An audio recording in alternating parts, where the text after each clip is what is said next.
من الخوف والجوع ونقص من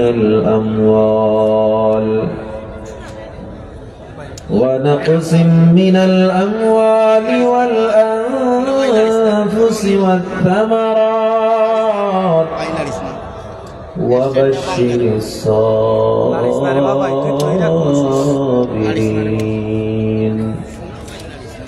وقال النبي صلى الله عليه وسلم: من أحب لله وأبغض لله وأعطى لله ومنع لله فقد استكمل الإيمان.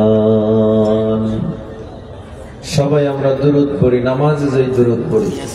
اللهم صل على محمد وعلى آل محمد كما صليت على إبراهيم وعلى آل إبراهيم إنك حميد مجيد. اللهم بارك على محمد وعلى آل محمد كما باركت على إبراهيم وعلى آل إبراهيم إنك حميد مجيد. जिंदगी है अज़बराए बंदगी, जिंदगी बे बंदगी शर्मिंदगी, ऐश अशरत के लिए दुनिया नहीं, याद रख तू बंदा है मेहमान नहीं। ला इलाहा इल्लल्लाह, ला इलाहा इल्लल्लाह, ला इलाहा इल्लल्लाह,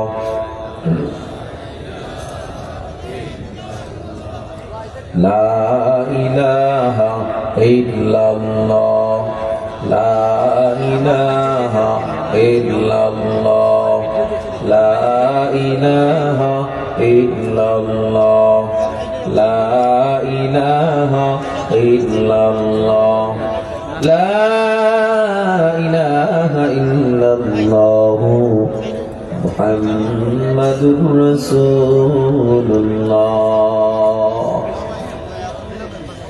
আয়োজিত তৃতীয় বার্ষিক ইসলামী মহাসম্মেলন উপস্থিত মাহফিলের সম্মানিত সভাপতি, উপস্থিত আমার কলিজার টুকরা সম্মানিত আয়োজক বৃন্দ, যে পরিমাণে উপস্থিতি শুকর আদায়ের আওয়াজ ওই পরিমাণে হইছে। শুকর আদায় করলে লাভ না লস? আল্লাহ বলেন লা ইন শাকারতুম লা আযীদান্নাকুম, যদি শুকর আদায় করো আমি আল্লাহর নিয়ামত আরো বাড়ায় দেব। সবাই করেন না সুবহানাল্লাহ? আরো একবার সুবহানাল্লাহ। সহিহ বুখারীতে পয়গম্বর জানায় দেন, কেউ যদি একবার সুবহানাল্লাহ বলে আল্লাহ তাআলা বান্দার আমলনামায় কুতিবাত লাহু 20 হাসানাত, 20টা নেকি লিখে দেন, 20টা গুনাহ ঝরায় দেন। বানা লাহু শাজারুন ফিল জান্নাহ, তার জন্য আল্লাহ জান্নাতে একটা ফলের গাছ বানায় দেন। অন্য হাদিসে পাওয়া যায়, আবু হুরায়রা রাদিয়াল্লাহু তাআলা আনহু থেকে হাদিস বর্ণনা করা হয়, তামলা উমা বাইনাস সামাওয়াতি ওয়াল আরদ, আসমান জমিনের মধ্যখানের ফাঁকা জায়গাগুলো আল্লাহ সওয়াব দিয়ে পরিপূর্ণ করে দেন। অন্তর খুলে অনন্তপুরবাসী আল্লাহকে খুশি করার জন্য জবান খুলে সবাই জোরে পড়ি আলহামদুলিল্লাহ।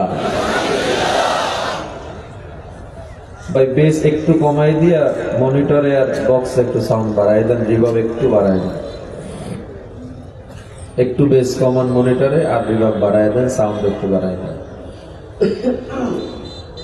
আপনাদের মাঝে আমি ছোট্ট একটা আয়াতে কারিমা তেলাওয়াত করেছি। আয়াতের আলোকে কিছুক্ষণ কথা বলবো, শোনার ধৈর্য হবে তো ইনশাআল্লাহ? বড় ভাই অনেক অসুস্থ, তবু ওয়াদা রক্ষার জন্য 1 ঘন্টা যাবত বয়ান করেছেন। আমি ভাবছিলাম আরো কম করেই যাবেন, এখন ফ্লাইটে ঢাকা চলে যাবে, আর বয়ান নাই আজকে সিলেটে, ঢাকায় কোথাও বয়ান নাই। তো উপস্থিত হয়েছে জন্য আপনারা খুশি না বেজার? আমি আপনাদের মাঝে ওই কোরআন থেকে যা বড় ভাই আলোচনা করছেন, আরো ওলামায়ে কেরাম আলোচনা করে গেছেন, সেই কোরআন থেকে আমি আলোচনা করব।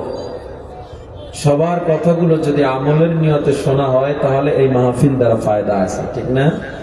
আর যদি কানসুক করার নিয়তে বসেন তাইলে কোনো ফায়দা।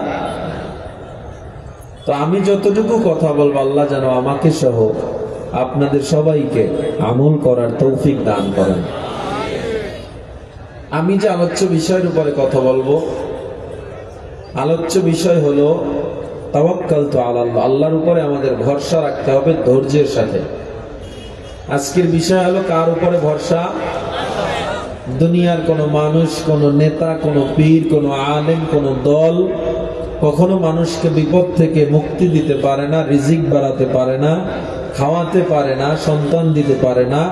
এই সব কিছুর ক্ষমতার একজন একমাত্র অধিকারী তিনি কে? জোরে বলেন, সবচেয়ে বড় কে? এজন্য আল্লাহ তাআলা বলেন, وَلَنَبْلُوَنَّكُمْ بِشَيْءٍ مِّنَ الْخَوْفِ وَالْجُوعِ ونقص من الأموال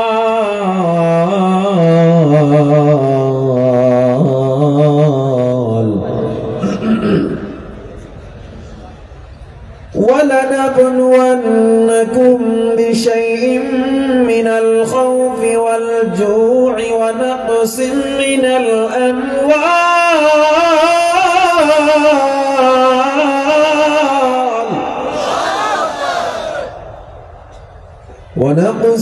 من الأموال والأنفس والثمرات।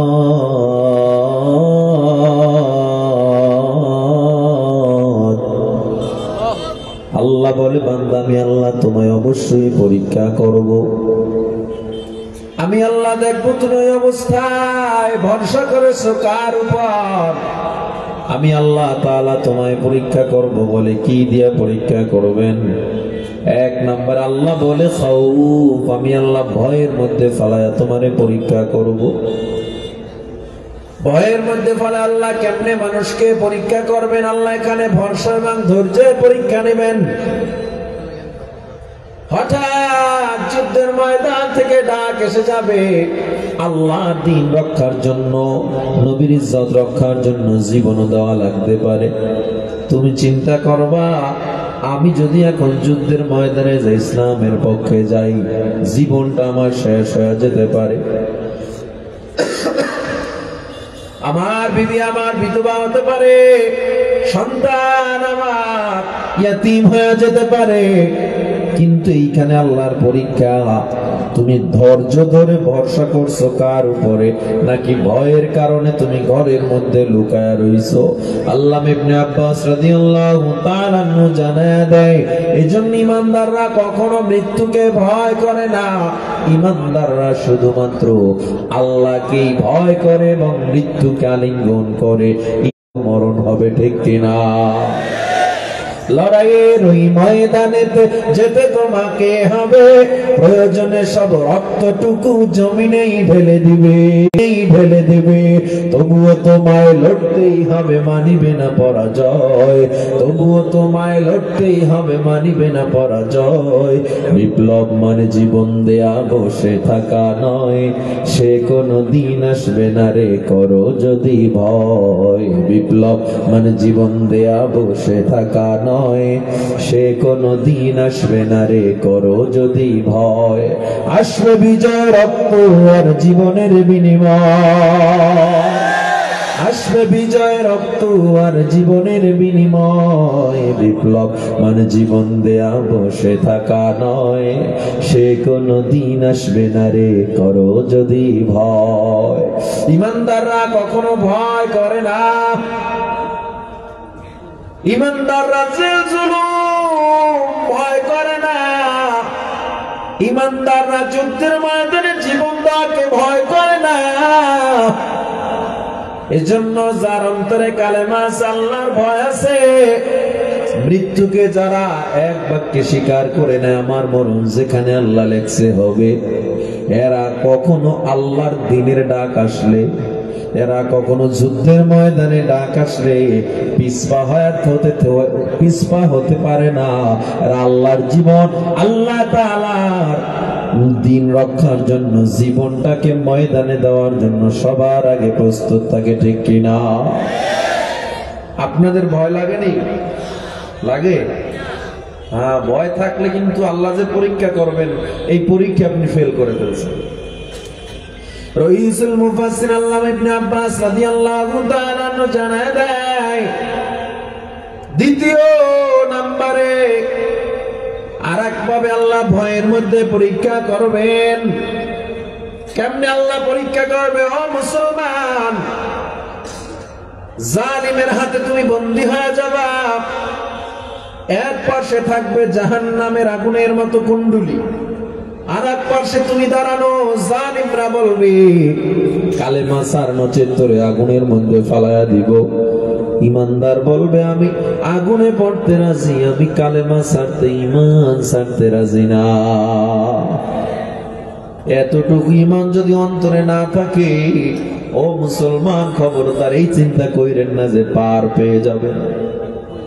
আল্লাহ বলে, ওয়ালা নাবলুওয়ান্নাকুম বিশাইইম মিনাল খাউফ, আমি আল্লাহ তোমায় ভয়ের মধ্যে ফেলা পরীক্ষা করব।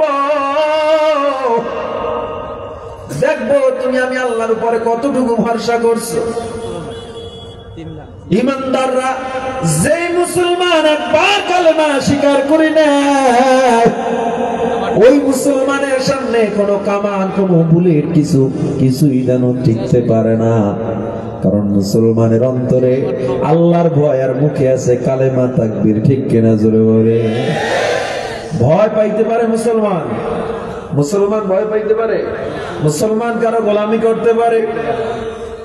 নেতার জন্য জীবন দিলা, নেতার পিছে দৌড়াইতে দৌড়াইতে বিবিরে সময় দিতে পারলা না, বউরে সময় তো দিলা না, সন্তানের খবর পর্যন্ত নেওয়ার টাইম পর্যন্ত তুমি পাও না। নেতা তোমারে পালায়া গেল, খবর পর্যন্ত নিল না। ঠিক আপনার আসতে কইলেও ঠিক, জোরে কইলেও ঠিক। জোরে বলেন ঠিক না বেঠিক? নেতায় তোমাকে খাওয়াতে পারবে না, পীর তোমাকে খাওয়াতে পারবে না, আলেম তোমারে খাওয়াতে পারবে না। এজন্য যে আল্লাহ রিজিক দেয়, ইজ্জত দেয় আল্লাহ, খাওয়ায় যে আল্লাহ, গোলামি চলবে কার? জোরে বলেন, গোলামি চলবে কার? রিজিক দেওয়ার মালিককে, ইজ্জত দেওয়ার মালিককে, বেইজ্জতি করার মালিককে। ওয়া তুইজ্জু মা তাশা ওয়া তুযিল্লু মা তাশা,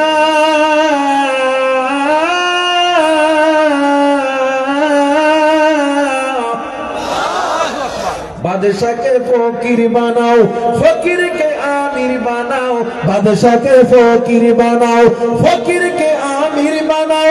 মান অপমান, কান্না হাসি তোমার হাতে লুকানো, সৃষ্টি যত অবিরত তোমার মায়ায় জড়ানো, দৃষ্টি মোদের যায় যত দূর, সৃষ্টি তোমার ছড়ানো, সৃষ্টি যত অবিরত তোমার মায়ায় জড়ানো। বাদশারে ধনী বানায়, ধনী বাদশারে গরিব বানায় কে? আবার গরিবরে ধনী বানায় কে? ফেরাউন এত বড় ক্ষমতাধর, চিন্তা করেছিল পৃথিবীর কোন শক্তি তারে পালাইতে পারবে না। আল্লাহ নীল নদের পানিতে চুবায়া ডুবায়া তার অহংকার ধূলিসাৎ করে দিয়েছে। নমরুদ অহংকার করেছে, মনে করছে আমি নমরুদের চেয়ে বড় পাওয়ারফুল ব্যক্তি দুনিয়ায় নাই। আর আমার আল্লাহ কয়, তুই চিন্তা করছো তোর মতো পাওয়ারফুল ব্যক্তি কেউ নাই, আর আমি আল্লাহর কাছে তোরে মারার জন্য আমার কামানের দরকার নাই, বড় বড় বিমানের দরকার নাই। আমি আল্লাহ একটা ল্যাংড়া পাও ভাঙা মাসা দিয়া তোরে সাইজ করে দিলাম, ঠিক কিনা? জোরে বলেন। সুতরাং যারা অহংকার করবি ভেবে শুনে কর, ওই আল্লাহর সামনে অহংকার চলে না, আল্লাহর সামনে দম্ভ চলে না। দুনিয়ার ক্ষমতা চিরস্থায়ী না, ক্ষণস্থায়ী। এই জন্য অহংকার করবা না রে মানুষ, অন্যায় করার সময় চিন্তা করবা আজকে আমি যার উপরে জুলুম করব, যার উপরে অন্যায় করব, আরেকদিন আমার উপরে অন্যায় হবে, জুলুম হবে। আজকে আমি যদি মানুষের উপরে জুলুম করি, হতে পারে দেশেও থাকা যাবে না, দেশের সোনার বাংলা সোনার মাটিও আর দেখার সুযোগ হবে না। ঠিক কিনা জোরে বলেন? দম্ভ দেখানো মানুষের সাজে না। অহংকারী একজন, তিনি কে? আল্লাহই তো অহংকারী, দাম্ভিক, সব আল্লাহর জন্য, মানুষের জন্য না। রক্ত গরম, যুবকের রক্ত গরম। মানুষকে মানুষ মনে করে না, গরিবকে মানুষই মনে করে না। কমবে না, কমবে কখন? ইসলাম ক্ষমতায় যাবে যখন।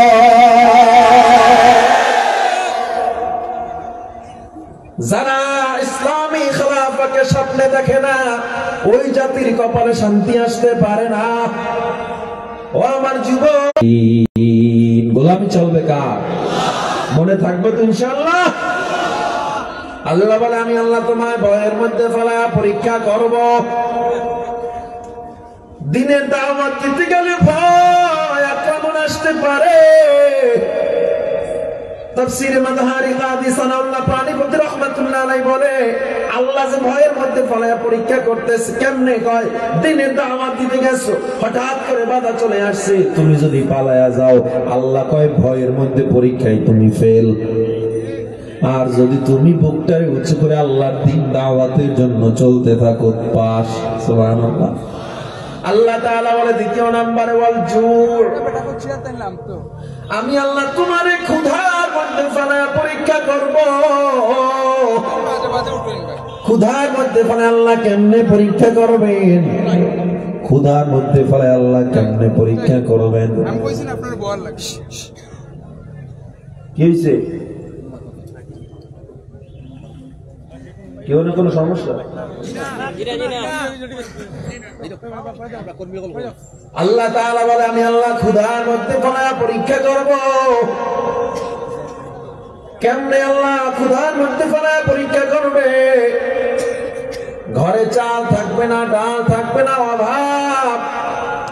আল্লাহ কয়, আমি আল্লাহ দেখবো এই সময় দৌড়ে গিয়া গ্রামীণ ব্যাংকের নাম লেখাইয়া সুদে টাকা নামাইছো কিনা, ডাক ব্যাংকে দৌড়ে আছে এনজিওতে গিয়া সুদে টাকা নামাইছো।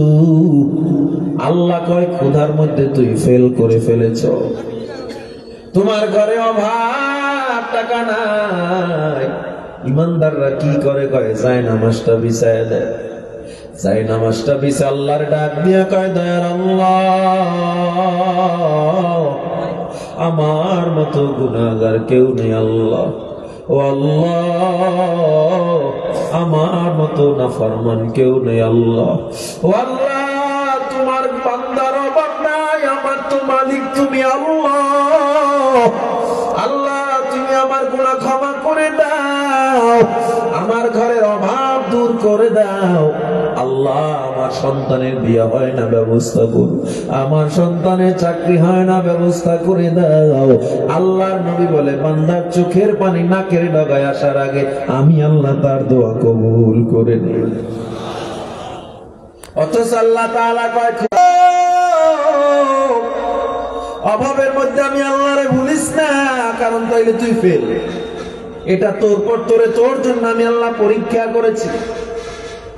দোকানে আগুন লেগে যাবে, তুমি যদি এখন হাত পা আছড়ে কান্না করো আর বলো, আল্লাহ আমার দোকান কেন আগুন লাগলো?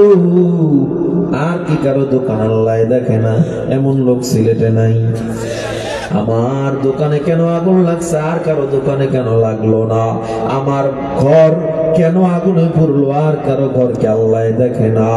আমার সন্তান কেন পানিতে পড়লো, আল্লাহ কে আর কারো সন্তান দেখে না?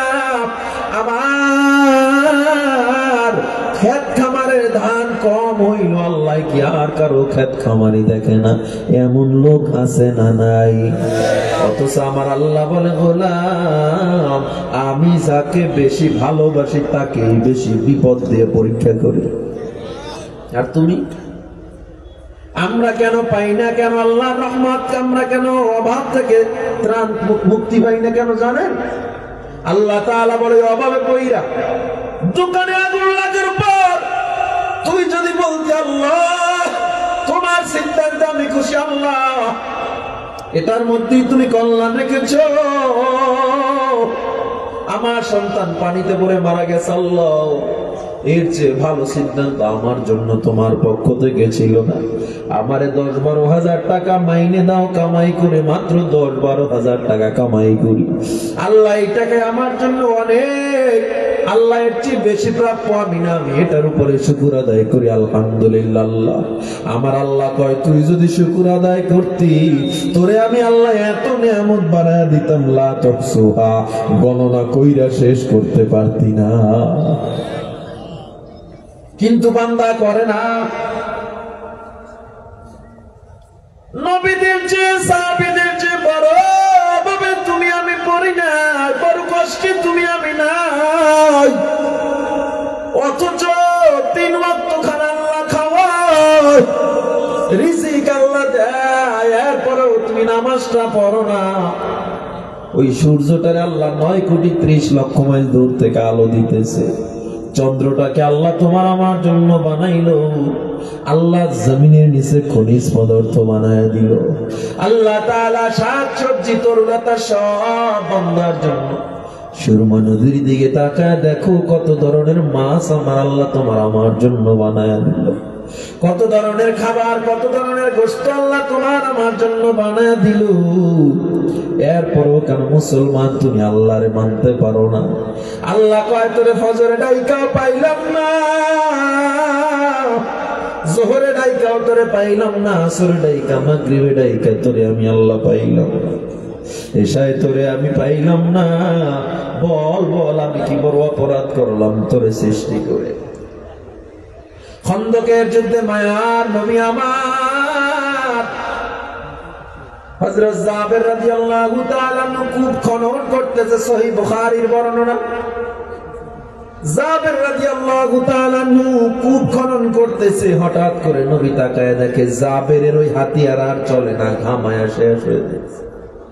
আমার নবী ডাক দিয়া কয়, জাবের তোমার বুঝি বড় কষ্ট হয়, তোমার বুঝি বড় ক্ষুধা লেগে গেছে? হযরত জাবের চোখের পানি ছেড়ে কান্না করে আর কয়, মায়ার নবী তাকায়া দেখেন আমার পেটে পাথর বাঁধা, আমি একদিন হয়ে গেল একটা পারি না। ও মায়ার নবী আমার,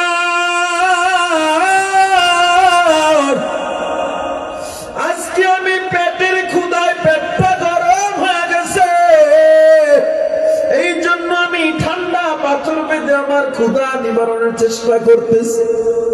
ও নবী আমার, আপনার জাবের 1 সপ্তাহ পর্যন্ত ভারী কোনো খাবার খায় না, গত 24 ঘন্টা আগে, একদিন আগে একটা খেজুর খেয়েছিলাম। আমার নবী কয়, জাবের তুমি উপরে আসো, এখনো কূপ খননের অনেক কাজ বাকি, তুমি একটু রেস্ট নাও। কথা বইলা নবী নিজে ওই হাতিয়ার দিয়ে কাটা শুরু করলো। আমার নবী যখন কাটা শুরু করলো,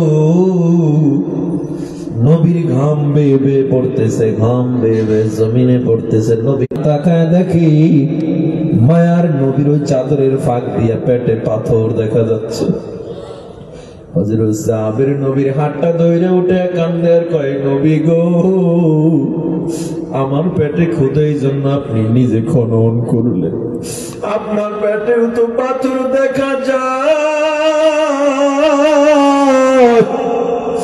আমার মায়ের নবী ডাক দিয়ে কয়, জাবের তুমি তো ক্ষুধা যন্ত্রণা একদিন পর্যন্ত খাও না, পেটে পাথর ভাঙছো একটা, আর তোমার নবী 2 দিন পর্যন্ত খায় না, দেখো পেটে পাথর ভাঙছে 2টা। জোরে বলেন আল্লাহু আকবার, আল্লাহু আকবার। ক্ষুধার জ্বালায় নবীজি মোর বেঁধেছিলেন পেটে পাথর, কাতর হয়ে মাঝে মাঝে পরে যেতেন জমিনে, নবী বিনে কে তরাবে পুলসিরাত মিজানে, এমন এতিম নবী আমার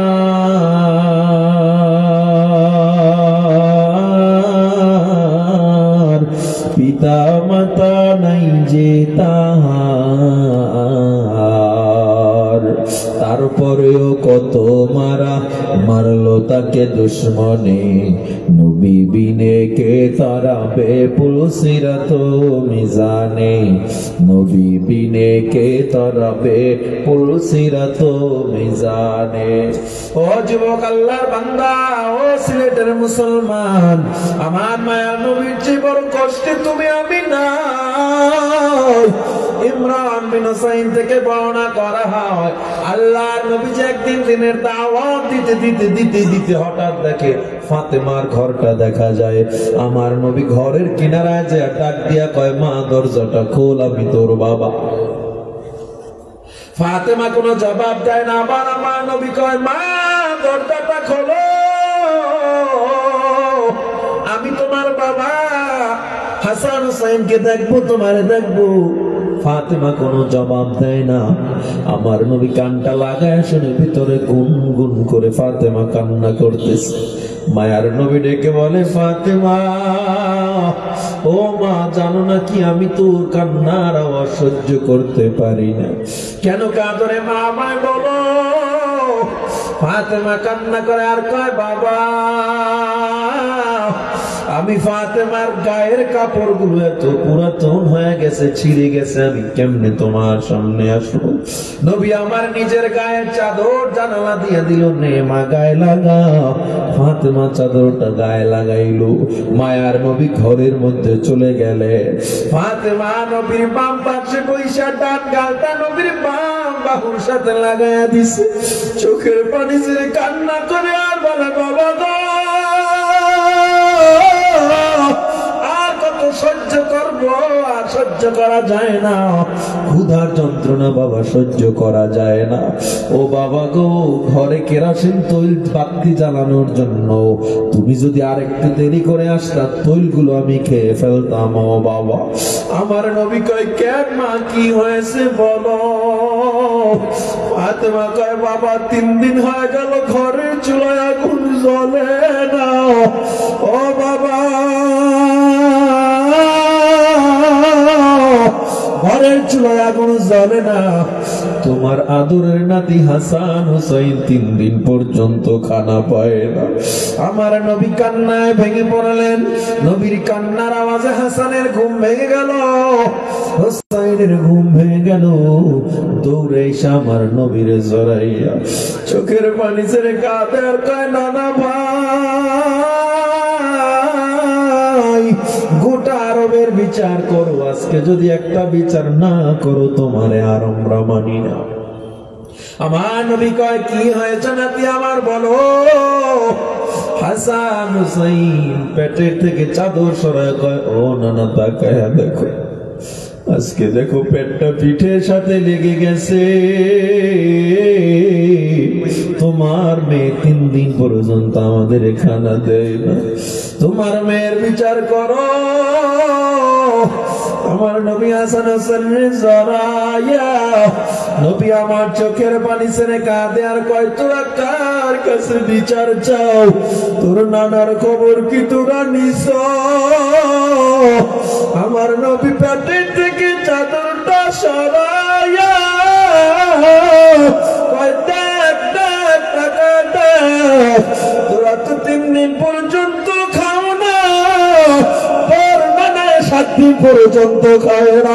আল্লাহু আকবার, জোরে বলেন আল্লাহু আকবার।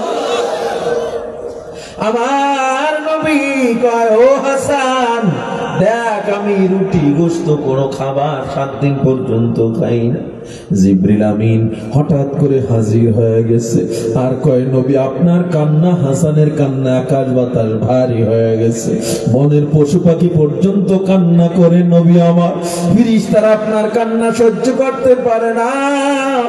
ও নবী, একবার যদি বলে আমলা উদ্দুনিয়া বিদ্যাহাবি ওয়াল ফিদ্দাতি, একবার যদি বলেন ফাতেমার জন্য জমিন থেকে আসমান পর্যন্ত পুরোটা স্বর্ণ রূপা দিয়া বোঝাই করে দিব।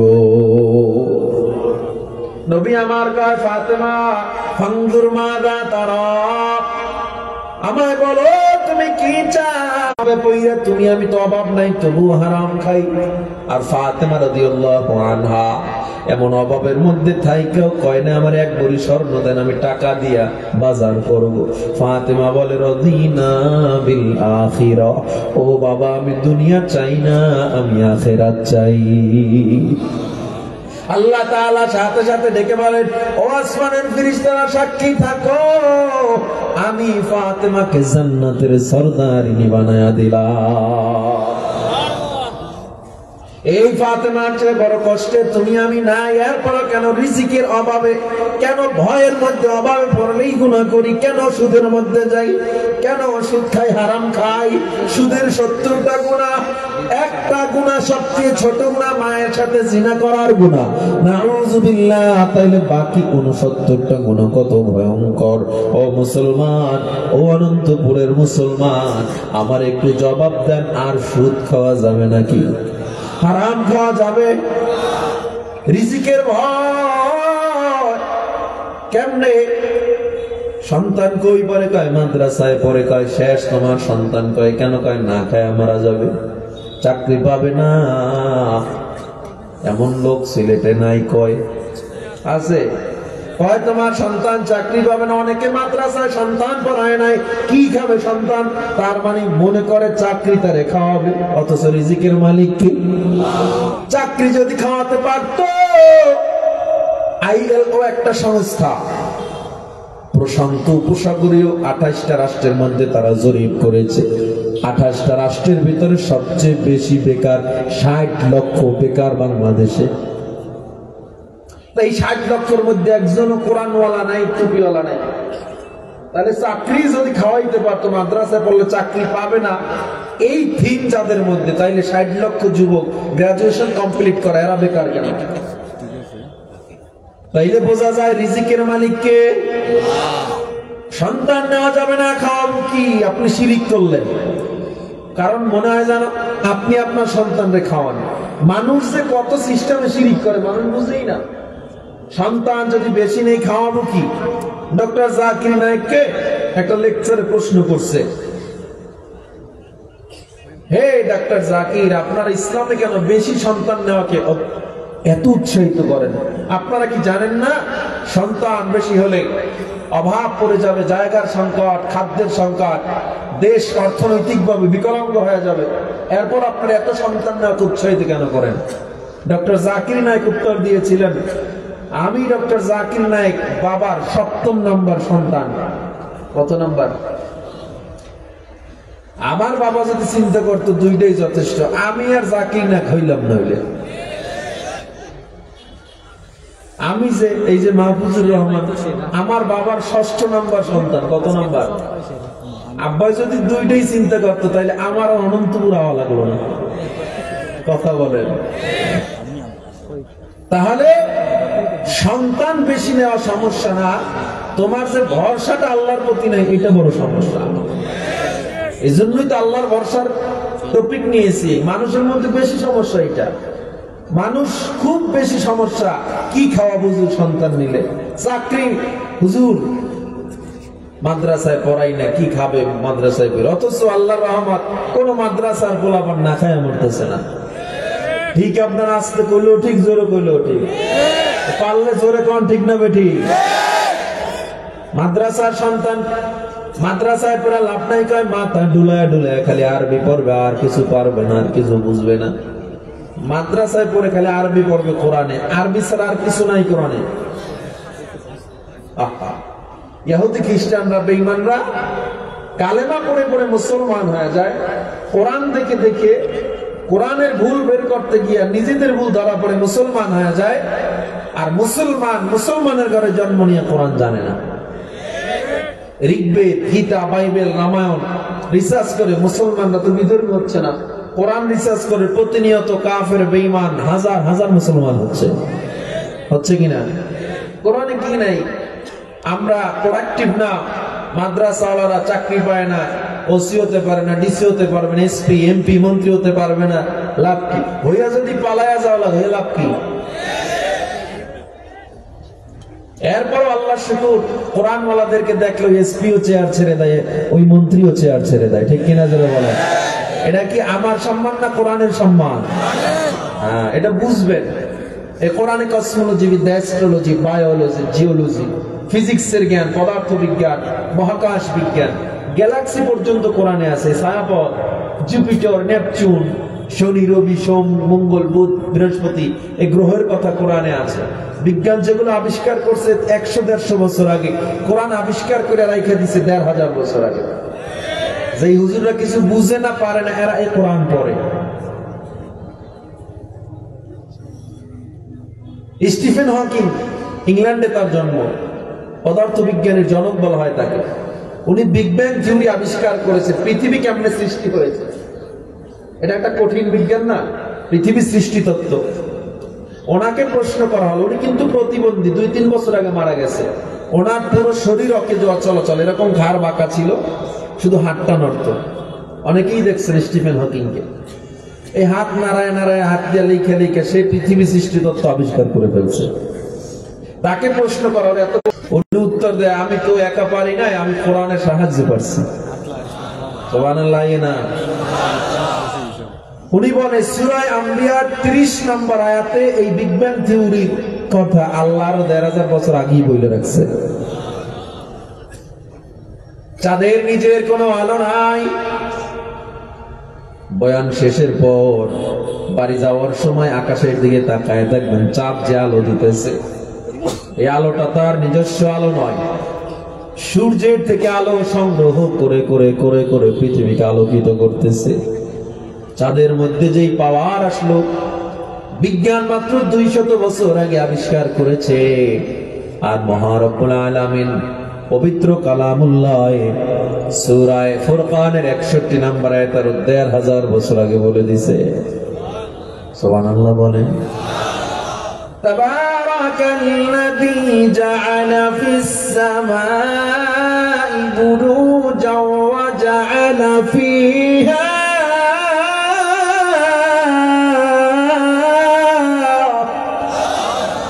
وجعل فيها سراجا وقمرا منيرا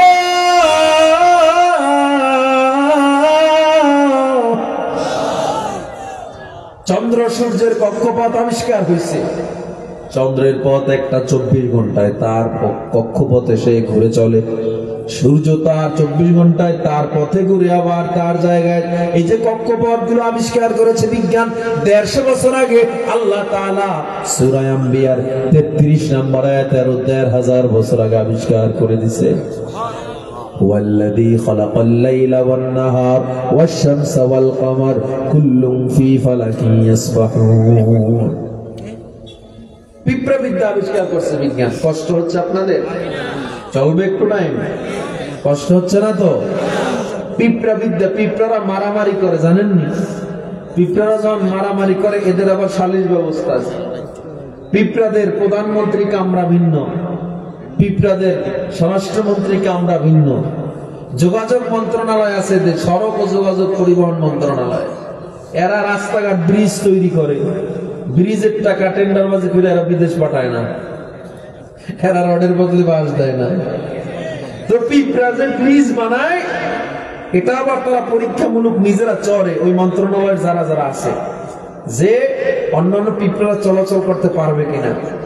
ওয়েদার কন্ট্রোল প্যানেল আছে, আবহাওয়া এরা দেখে কি অবস্থা আবহাওয়া। একদল দায়িত্বে থাকে, গাড়ি বস্তুলে গাছের মাথায় চলে যায়, আবহাওয়ার অবস্থা খারাপ দেখে। পিঁপড়াদের মধ্যে মারা গেলে জানাজা হয়, একজন আরেকজনের বাসায় বেড়াতে গেলে খালি হাতে যায় না, মিষ্টান্ন নিয়ে যায়। সুবহানাল্লাহ। তো পিঁপড়া বিদ্যা বিজ্ঞান আবিষ্কার করছে মাত্র